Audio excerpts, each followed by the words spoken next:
Hello again. Welcome back to Viewpoints on the Line. We're still talking about, in fact, for the whole hour, we're dedicating to talking about the conflict in Gaza. Your opinion is important to us. Feel free to call in at any time and join us. We consider you our third guest. Let's go now to you, John, on line 7. Hello, John. You're on the line. Hi. Go ahead. Christine. Good afternoon to you and your guest. This is so difficult for me. Can you listen into the phone, John? Don't listen into your TV set. Oh, okay, Christine. Yeah. This whole thing about the Palestine and Israel issue, this thing is so frustrating and confusing because you know what?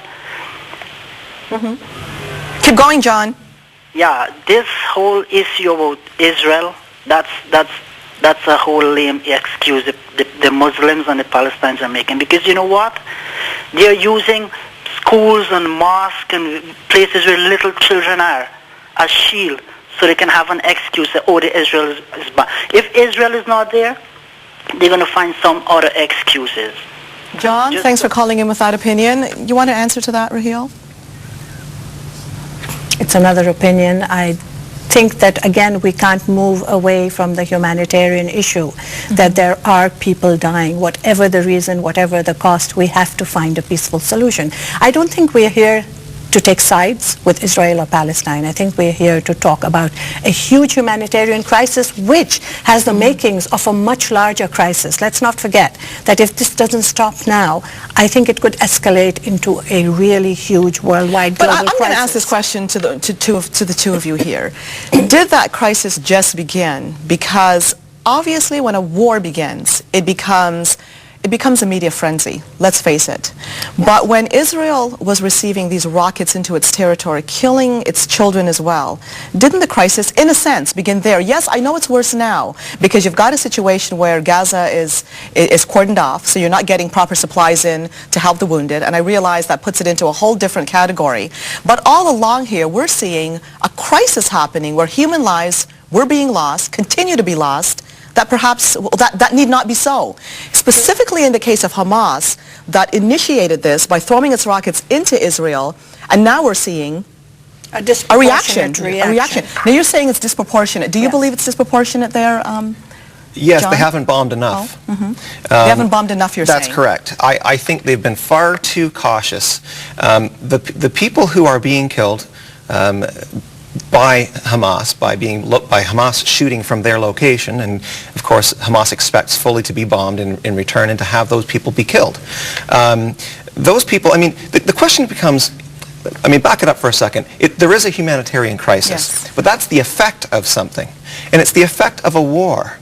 The war is a war between, on one hand, the forces of collectivism, and on the other hand, the forces of individualism, and it's those who do not want individualism that are causing this, and they're continually trying to provoke worldwide outrage against the forces of individualism.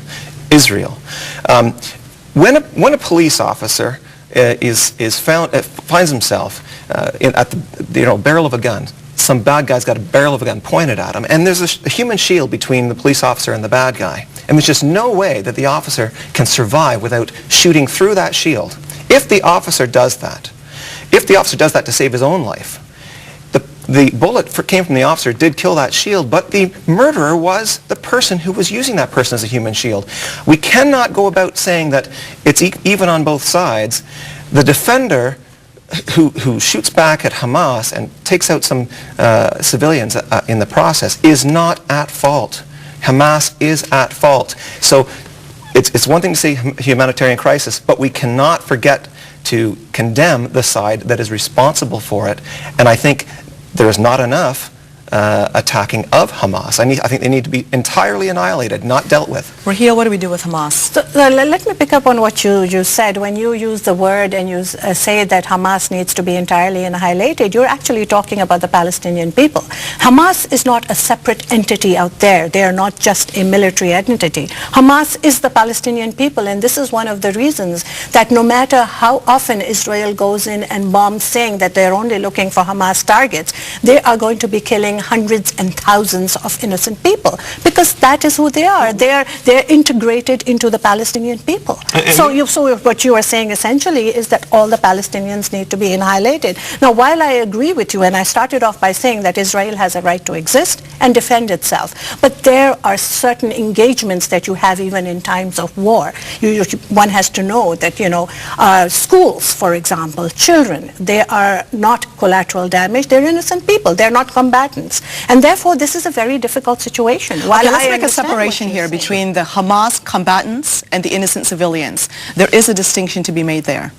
There is a distinction to be made there, but the point that the Israeli army makes, the military makes, that they are there bombing just Hamas, is it doesn't work, because they are the people. They are the Palestinian people, and when you talk about a chosen government, it doesn't matter how they chose them. Let me tell you that there is a corruption in elections all over the world, and we know that very well.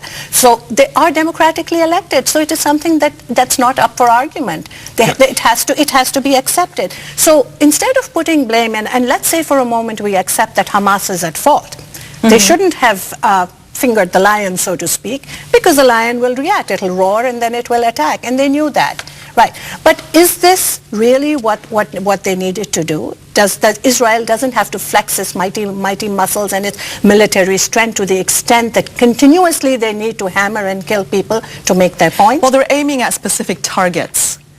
Schools? Well, yes. Well, no, not the schools. You see, if they're hiding behind the schools, and I'm still waiting for a logical answer here, because you're saying Hamas, well, they are the Palestinian people. However, Fatah once represented the Palestinian people. Well, so would you say that they are, would you say the Palestinians are Fatah? Yes, like you have the liberal and conservative well, you've got party. a government representing a people. You've got a government, you've got civilians. Yes. And the Geneva Convention specifically separates civilians from those who were at war. Yes. Hamas is a group that's been identified by the international community as a terrorist group. They have been continuously throwing rockets into Israel, not the Palestinian people doing it. Hamas has been doing it. And I'm still waiting for a logical answer from anybody. How do you respond to a force like this? You bomb them. That's it. That's the only answer. And the reason is that you first have to ask yourself, what is an innocent? Now, children, unfortunately, are caught in the yes, they are, and that's the tragedy here. Right. Their parents dictate where they're going to be at any given time. But an innocent person doesn't sit by idly while his countrymen are attacking another country offensively. They either attack their countrymen to prevent themselves from being wrapped up in this mess, or they flee the country. An innocent person doesn't just sit by while the next door neighbor is lobbing bombs into the next country. I mean, if I were in Niagara Falls and my next door neighbor were bombing Buffalo or whatever it is, whatever the closest location might be, and the American government says to me, hey, you Canadians better do something about this or we're going to attack. You want to bet I'm pulling out my gun and I'm shooting my next door neighbor. I am not going to sit by and allow it to be perceived that I'm on his side. And I am not innocent if I allow him to continue bombing United States from Niagara Falls. Well, we're going to have to go for another break now, but when we come back, we're going to be talking about Sid Ryan, the president of the Canadian Union of Public Employees.